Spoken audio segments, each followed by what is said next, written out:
ভাল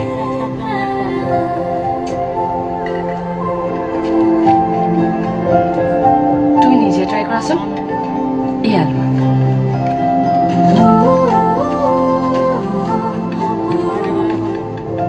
এইবোৰ কি কৰি আছো বে জিমি দৈবোৰ কোমল চাউল খাই আছো যে এইবোৰ ইয়াত ক'ত পালে চা ভাই এইখন এখন মোৰ অসমীয়া জিভা এইটো এটা অসমীয়া ডিঙি এইটো এটা অসমীয়া পেট যকৃতৰ পাকস্থলী আৰু মই নিজে পইচা খৰচ কৰি ইমান দূৰ বৈ আনিছোঁ গতিকে মইতো খামেই দৈটো বাৰু লোকেল মেনেজ দিলোঁ আৰু তইতো জানই এইবোৰ নহ'লে মোৰ বহুতো ক্লিয়াৰেই নহয়